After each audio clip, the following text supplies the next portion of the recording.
A small earthquake just shook a place in California that almost nobody outside of geology circles has ever heard of. On its own, it barely made the news, but the spot where it happened is the reason a handful of scientists dropped what they were doing and started checking their instruments. This is the point where two of the most closely watched faults in the entire state come together. And that exact spot has been silent for more than a quarter of a century.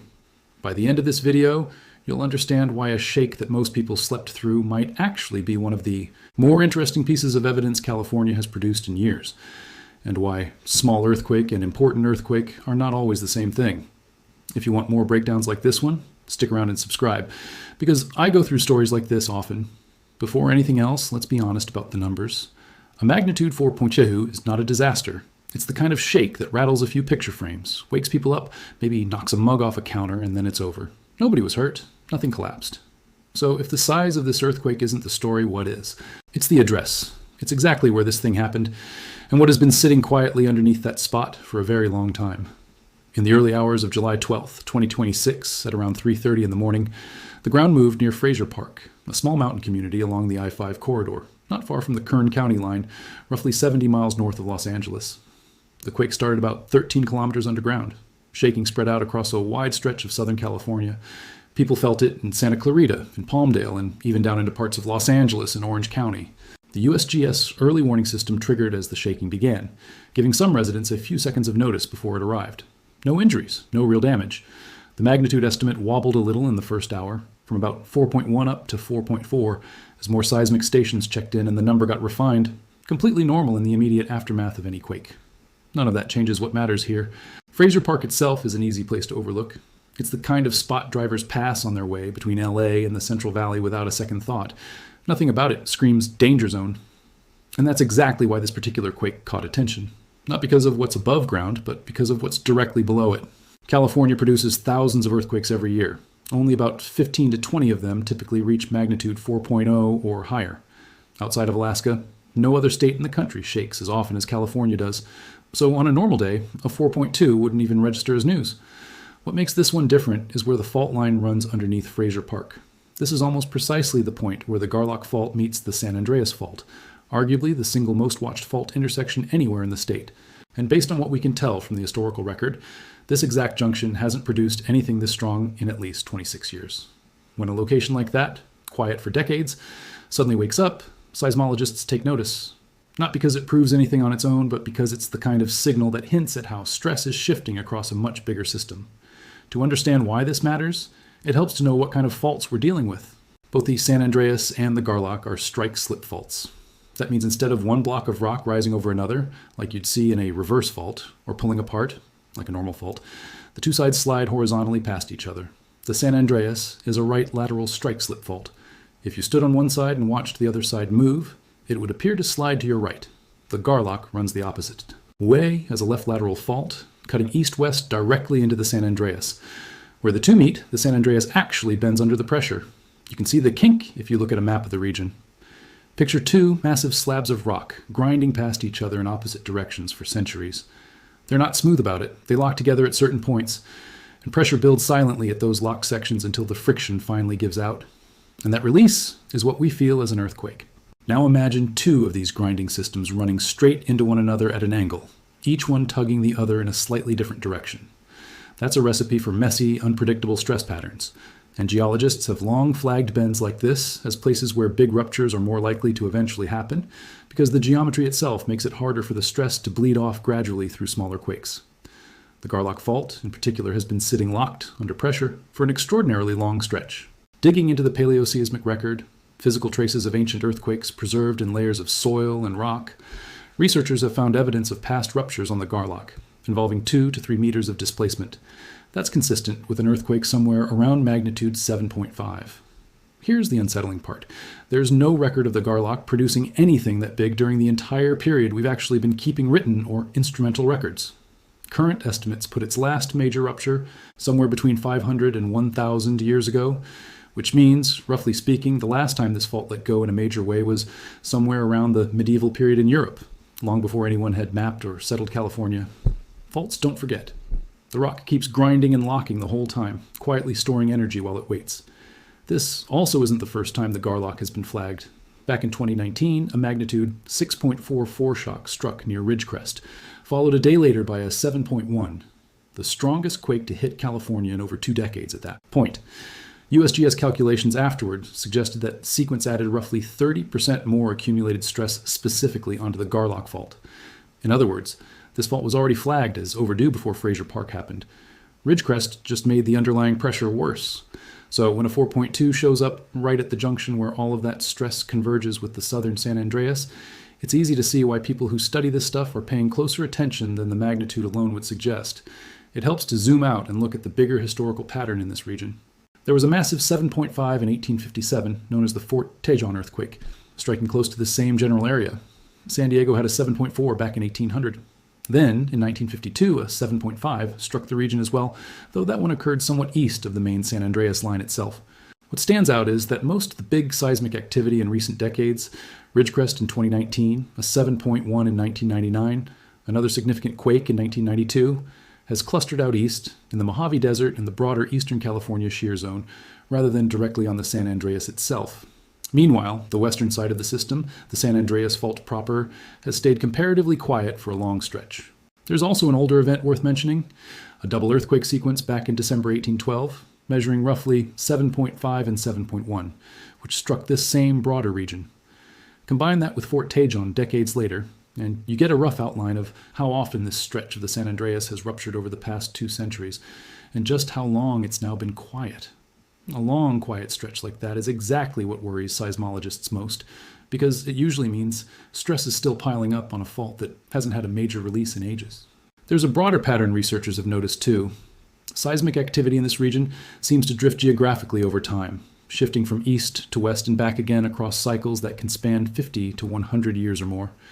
Given that recent major quakes, including Ridgecrest, clustered on the eastern side, some researchers now think the pattern may be swinging back toward the west, potentially putting more future pressure directly on the Garlock and the Southern San Andreas, which happens to be exactly where this new 4.2 just occurred.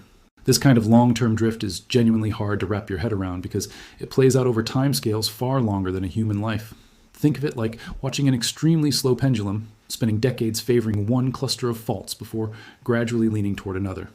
If that's really what's happening here, the recent eastern activity, including Ridgecrest, might represent the tail end of one phase, with tension now beginning to shift back toward this western junction. This quake also didn't occur in a vacuum. Earlier in the summer, in June 2026, a magnitude 5.6 struck near Redwood Valley in Mendocino County, causing localized damage and knocking out power for thousands of people in Northern California. And just weeks before Frazier Park, researchers published a major study modeling roughly 1,000 years of earthquake activity across the Southern San Andreas and San Jacinto fault systems. The team, which included scientists from the University of Hawaii at Manoa, found that current stress levels along these systems are now at or above anything recorded across that entire 1,000-year window. The study also zeroed in on an area called Cajun Pass, describing it as a kind of earthquake gate, a critical junction that could determine whether a future rupture stays contained to one fault or jumps across and links up with a connected system, growing dramatically larger in the process. That earthquake gate idea matters because it changes how scientists think about worst-case scenarios here. Historically, the San Andreas and San Jacinto faults were often modeled as separate systems, each capable of its own significant earthquake independently. This newer research suggests that under the right stress conditions, a rupture starting on one could potentially pass through Cajun Pass and continue onto the other, linking the two into a single earthquake, much larger than either fault could produce alone. One researcher involved in the study, a professor who directs the statewide California Earthquake Center at USC, pointed out that Southern California hasn't experienced a major urban earthquake since Northridge back in 1994. Releasing the level of stress identified in this research, in his assessment, would likely require something magnitude 7 or larger. Researchers estimate a quake that size could affect close to 24 million people across greater Los Angeles and the Inland Empire.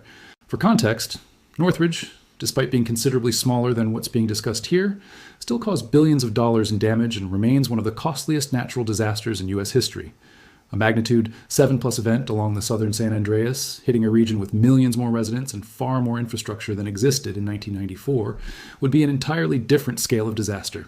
Put it all together. A Garlock Fault that's badly overdue, extra stress loaded onto it by Ridgecrest in 2019, a brand new study showing record stress levels across the Southern San Andreas system, and now a magnitude 4.2 striking directly at this historically quiet junction. That combination is why seismologists are treating this small quake as more meaningful than its size alone suggests. To be completely clear, a 4.2 is not proof that something bigger is coming next week or next month. Earthquake prediction with that kind of precision isn't something science can currently do. What this quake represents is a data point, a genuinely useful one, that adds to a growing pile of evidence suggesting stress has been building here for a long time, and that the region remains overdue for something bigger eventually. Think of individual quakes like this less as standalone alarms and more like single pixels in a much bigger, slowly forming picture. One 4.2 alone doesn't tell researchers much, but layer it on top of decades of paleoseismic data, recent stress modeling, known aftershock behavior from Ridgecrest, and the specific, historically quiet spot where this one happened, and the picture gets a lot more informative. This is really how earthquake science works day to day, not through dramatic single predictions, but through patiently stacking evidence over months, years, and decades. There's also a well-established idea in seismology that a large earthquake can subtly transfer stress onto faults far from its own epicenter, through the seismic waves it sends outward. This isn't fringe science. It's documented, though it generally applies over much shorter distances than continents apart. There's an interesting historical footnote here. Back in 1811 and 1812, a powerful sequence of quakes struck the New Madrid region in the central United States. Right in the middle of that sequence, in March 1812, California experienced its own significant double quake, measuring roughly 7.4 and 7.1. Some researchers point to timing correlations like this as evidence that distant regions might be more connected than most people assume, though most seismologists would treat a link across that particular distance as a loose historical curiosity rather than an established causal relationship. More recently, the same year, a powerful double earthquake sequence struck along the Boconó Fault system in Venezuela on the very same day Northern California had its 5.6 near Redwood Valley. That Venezuelan sequence turned out to be historic in scale, with thousands still reported missing and several thousand confirmed deaths, one of the most destructive seismic disasters the region has seen in generations. Around the same window, a magnitude 6.1 struck near Cuba, and a separate magnitude 6 hit Baja California, a region that has in some documented cases shown a loose connection to seismic activity further north, though that connection doesn't hold in every instance. None of these individual quakes prove a direct, guaranteed cause and effect link to what happened at Frazier Park. But taken together, as part of a broader pattern of unusually active seismic behavior across multiple connected systems this year, they paint a picture of a planet currently releasing a fairly large amount of accumulated tectonic stress across several regions at once. One more layer worth mentioning, even though it's far from scientifically settled. Just hours before the Frazier Park quake, the sun produced a significant M1.2 class solar flare, triggering a radio blackout across parts of the Middle East and India, on the opposite side of the planet from California at the time. Some researchers have explored whether intense solar activity might have subtle, indirect effects on Earth's ionosphere and, through a chain of physical effects, potentially on geological activity. This is genuinely early-stage research, far from consensus. I want to be careful here, because this kind of correlation gets overstated online easily. Solar flares happen several times a month during active parts of the solar cycle, and earthquakes happen constantly worldwide. So some overlap, and timing is bound to occur naturally, purely by chance. The mainstream scientific position is that solar activity and earthquake triggering are not causally linked in any established, reliable way. I'm mentioning it only because it adds context to an unusual morning, not because it should be treated as meaningful evidence.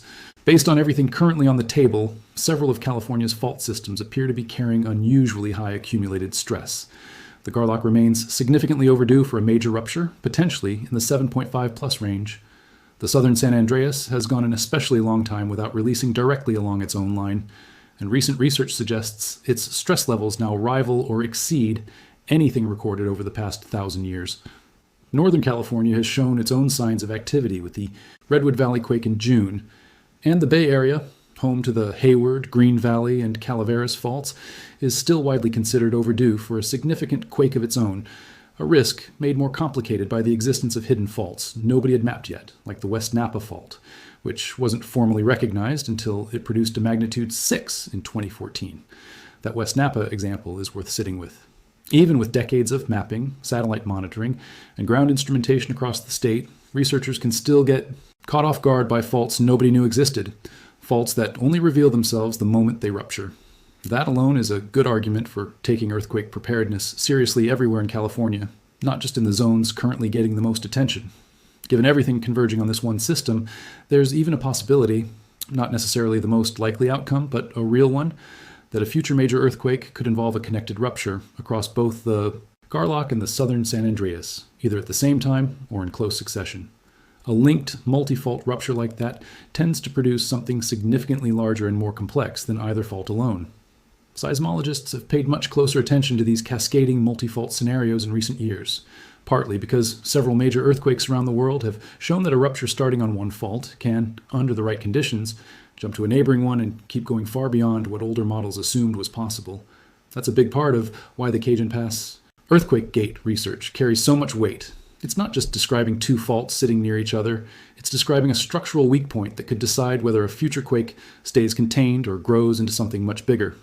None of this is meant to cause panic. Earthquakes this size happen regularly across California, and the vast majority come and go without any lasting consequences.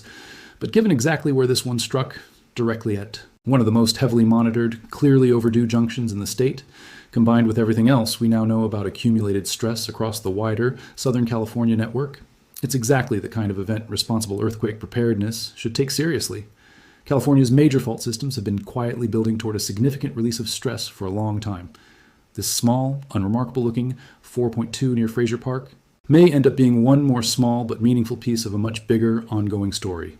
Whether the next major earthquake ends up on the Garlock, Southern San Andreas, somewhere in Northern California, or the Bay Area, being genuinely prepared matters, regardless of where or when it happens. If you live anywhere in California or in any earthquake-prone region, now's a good time to review your own emergency plan. Keep a basic kit ready, enough food, water, and medical supplies for several days. A hand crank radio is genuinely useful if the power grid goes down for a while, and a backup battery pack with a portable solar charger can keep essential devices running when regular power isn't an option. Beyond the basic kit, it's worth thinking through a few things ahead of time rather than during an actual emergency. Know the safest spots in your home to shelter during shaking, generally under sturdy furniture, away from windows, tall shelving, and anything that could fall. If you're in an older building, it's worth finding out whether it's been retrofitted to modern seismic standards, since older unreinforced structures tend to fare much worse in strong shaking. Agree on a simple communication plan with your family, too, including an out-of-area contact everyone can reach if local phone networks get overloaded, which is extremely common in the first hour or two after a major quake. And if you haven't already, it's worth signing up for regional earthquake early warning alerts. These systems can sometimes give you several seconds, occasionally close to a full minute, of advance notice before strong shaking actually arrives, depending on your distance from the epicenter. Even a few seconds can be enough time to drop and take cover, and it's often enough for automated systems to slow trains, open elevators, and pause sensitive equipment.